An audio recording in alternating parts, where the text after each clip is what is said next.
आज फिर एक इम्पोर्टेंट क्वेश्चन लेकर आए हैं और क्वेश्चन सेलेक्ट किया है कॉम्प्लेक्स नंबर से। तो क्वेश्चन क्या है आइए देखते हैं। क्वेश्चन है convert the complex number z equal to iota minus 1 upon cos pi upon 3 plus iota sine pi upon 3 in the polar form. इस कॉम्प्लेक्स नंबर को पोलर फॉर्म में हमें कन्वर्ट करना है। तो पोलर फॉर्म क्या होती है कॉम्प्लेक्स नंबर की? Polar form of a complex number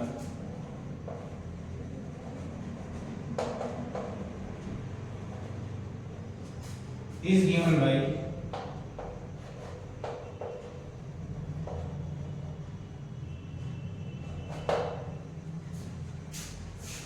z equal to r into cos theta plus iota sin theta। ये होगी where r है मॉड्यूलस, जिसको हम square root of x square plus y square से फाइंड करेंगे, और theta है आर्ग्यूमेंट ऑफ z या एम्पलीट्यूड ऑफ z। तो हमारे पास में जो कॉम्प्लेक्स नंबर है वी हैव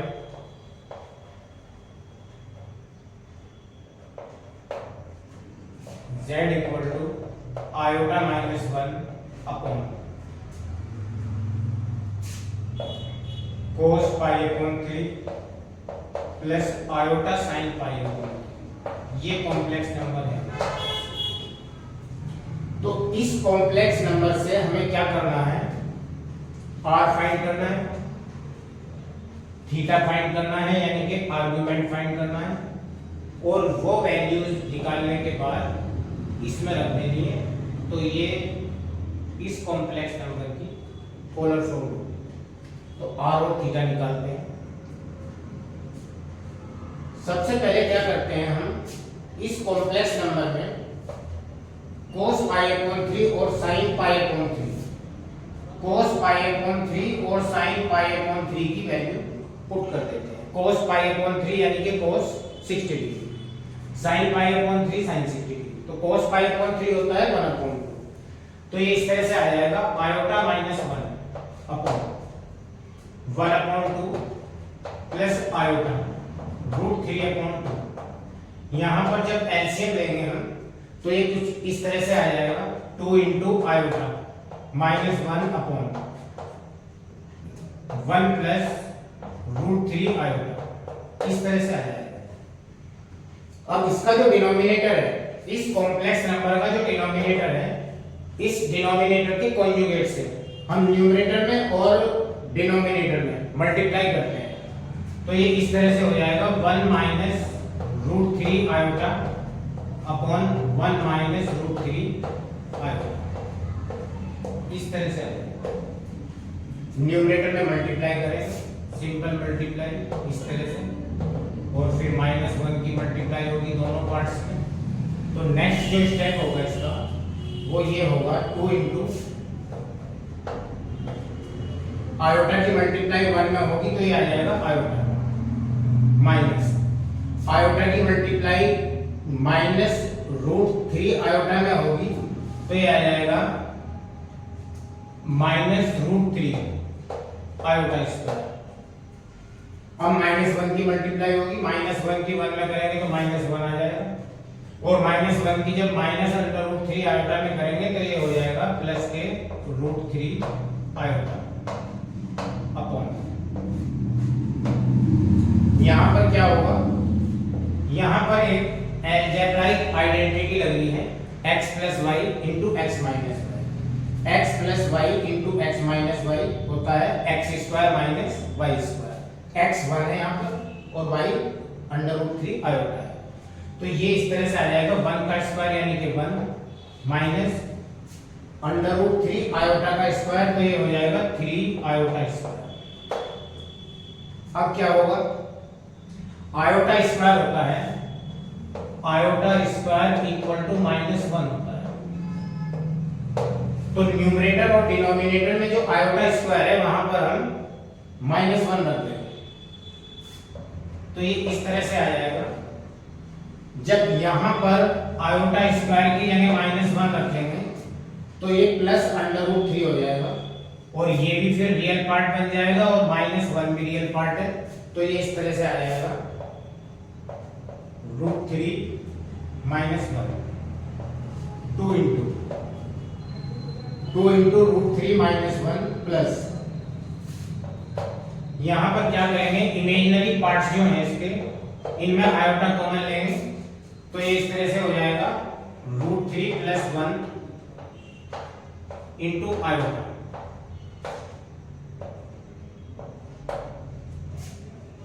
अपॉन यहां भी हम आयोटा स्क्वायर की जगह जब -1 रखेंगे तो ये आ जाएगा 1 + 3 यानी कि 4 और ये 2 इस 4 को कैंसिल कर देगा तो यहां से z = आ जाएगा √3 - 1/2 प्लस √3 + 1/2 इंटू आयोटा। ये इसका रियल पार्ट है यानी कि x और ये इसका कॉम्प्लेक्स नंबर का इमेजिनरी पार्ट है यानी कि y। तो यहां से हम क्या करते हैं, मॉड्यूलस निकाल लेते हैं यानी कि r निकाल लेते हैं। r² = होगा x² + y²। x² x यानी कि √3 - 1/2 तो ये हो जाएगा √3 - 1/4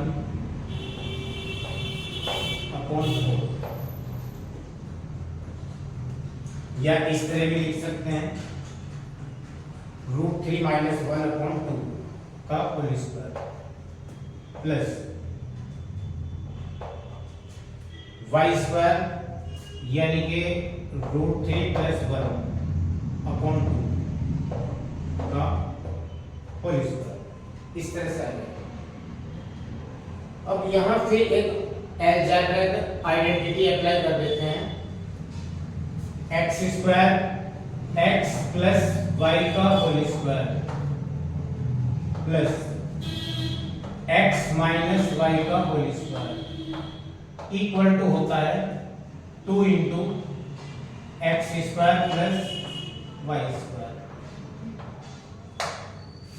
ये आइडेंटिटी यहां पर अप्लाई हो जाएगी तो r² = आ जाएगा r² = x यहां पर ये x - 1 का होल स्क्वायर यानी कि इसको इस तरह से लिख सकते हैं हम √3 - 1 का होल स्क्वायर प्लस √3 + 1 का होल स्क्वायर अपॉन 4। इस तरह से लिख सकते हैं। x यहां पर √3 है और y 1 है। इस आइडेंटिटी में पुट कर देते हैं तो r² = आ जाएगा 2 into x² यानी कि √3 का स्क्वायर प्लस y² यानी कि 1 का स्क्वायर अपॉन 4 इक्वल 2 into यहां पर √3 का स्क्वायर आएगा 3 प्लस 1 का स्क्वायर आएगा 1 अपॉन 4 यानी कि आ जाएगा 2 into 4/4 यानी कि 2। तो ये r² की वैल्यू आई है तो इसका मतलब r = होगा √2।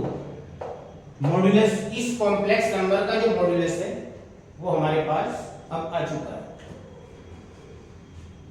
अब रही बात आर्गुमेंट की, आर्गुमेंट निकालते हैं। अब क्या करेंगे, मान लिया let alpha be the acute angle,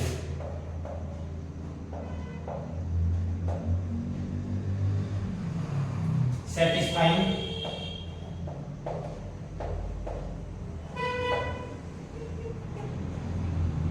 tan alpha equal to modulus y upon alpha मान लिया कोई एक्यूट एंगल है जो tan alpha equal to y upon x को सेटिस्फाई करेगा। तो अब हम सबसे पहले ये देखते हैं कि अल्फा में और थीटा में, यानी कि आर्गुमेंट, कॉम्प्लेक्स नंबर का जो आर्गुमेंट है उसमें और अल्फा में रिलेशन क्या है इन दोनों में। अगर कॉम्प्लेक्स नंबर फर्स्ट क्वाड्रेंट में है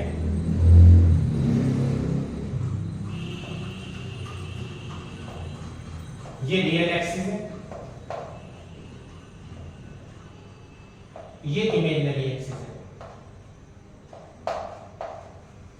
तो अगर कॉम्प्लेक्स नंबर किसी पॉइंट को फर्स्ट क्वाड्रेंट में रिप्रेजेंट कर रहा है, मान लिया यहां पर है कोई कॉम्प्लेक्स नंबर, ये ओरिजिन है, तो ओरिजिन को इस पॉइंट से मिलाने पर जो एंगल बनता है पॉजिटिव एक्स एक्सिस के साथ, तो हमारा आर्गुमेंट होता है। तो फर्स्ट क्वाड्रेंट में क्या होता है कि थीटा यानी कि आर्गुमेंट और अल्फा दोनों सेम होते हैं। अगर कॉम्प्लेक्स नंबर सेकंड क्वाड्रेंट में है तब क्या होगा, कॉम्प्लेक्स नंबर किसी पॉइंट को सेकंड क्वाड्रेंट में रिप्रेजेंट कर रहा है,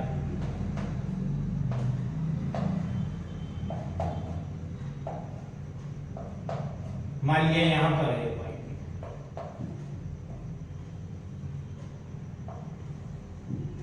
तो ये तो अल्फा होगा एक्यूट एंगल,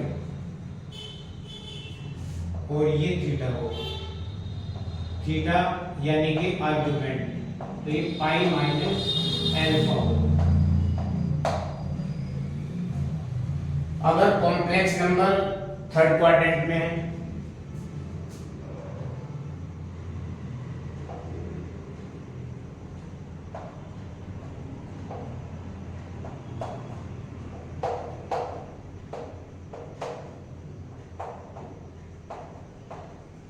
थर्ड क्वाड्रेंट में, मान लिया यहां पर है पॉइंट,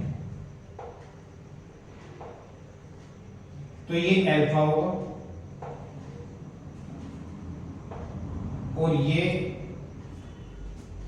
आर्गुमेंट होगा, यानी कि माइनस पाई माइनस अल्फा। ये मैं आपको थीटा में और अल्फा में जो रिलेशन है वो समझा रहा हूं। अगर कॉम्प्लेक्स नंबर फोर्थ क्वाड्रेंट में है, यहां है मान लिया,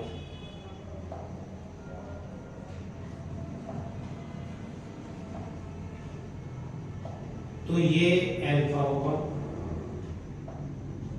माइनस अल्फा, और फोर्थ क्वाड्रेंट में theta equal to minus alpha होता है,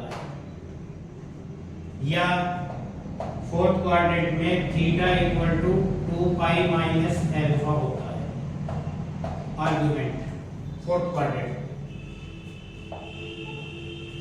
तो ये थीटा में और जो अल्फा है उसमें एक रिलेशन है, तो यहां पर क्या करते हैं, अल्फा निकाल लेते हैं, tan alpha equal to y upon x mod y upon x, y यानी कि इस कॉम्प्लेक्स नंबर का इमेजिनरी पार्ट, इस कॉम्प्लेक्स नंबर का इमेजिनरी पार्ट है √3 + 1/2 अपॉन x, यानी कि इस कॉम्प्लेक्स नंबर का रियल पार्ट। तो जब इसको इससे डिवाइड करेंगे तो ये 2 तो कैंसिल हो जाएगा, तो ये आ जाएगा √3 + 1 अपॉन √3 -1, इस तरह से tan अल्फा इक्वल टू, यहां से हमें ये एंगल फाइंड करना है, तो हम क्या करते हैं, इसमें न्यूमरेटर और डिनोमिनेटर दोनों में √3 से डिवाइड करते हैं। न्यूमरेटर और डिनोमिनेटर को √3 से डिवाइड करने पर ये आ जाएगा 1 + 1/√3 अपॉन 1 माइनस 1 अपॉन रूट 3, इस तरह से आ जाएगा। tan अल्फा इक्वल टू 1 की जगह लिख सकते हैं हम tan pi upon 4, tan pi upon 4 plus 1 upon root 3 की जगह लिख सकते हैं tan pi upon 6, tan pi upon 6 upon 1 minus, यहाँ पर अगर इनटू में 1 मान लिया जाए तो इसको हम ये लिख सकते हैं tan pi upon 4 into tan pi upon 6, इस तरह से लिखेंगे। और ये tan x plus tan y upon 1 minus tan x into tan y की एक आइडेंटिटी बन गई। तो इसको इस तरह से लिख देंगे tan alpha equal to tan x plus tan y upon 1 minus tan x into tan y, ये होता है tan x प्लस y के। x क्या है पाई अपॉन 4, y क्या है पाई अपॉन 6, तो ये आ जाएगा पाई अपॉन 4 में जब पाई अपॉन 6 को प्लस करेंगे तो ये आ जाएगा tan 5 पाई अपॉन 12, इस तरह से आ जाएगा। इसका मतलब alpha equal to 5 pi upon 12 है। और ये जो कॉम्प्लेक्स नंबर है इसका रियल पार्ट और इमेजिनरी पार्ट दोनों पॉजिटिव हैं, तो इसका मतलब ये फर्स्ट क्वाड्रेंट, और फर्स्ट क्वाड्रेंट में है तो अल्फा ही theta equal to theta. Argument theta की वैल्यू फाइंड कर ली, मॉड्यूलस की वैल्यू फाइंड कर चुके हैं √2, ये मॉड्यूलस है, r यानी कि ये थीटा है,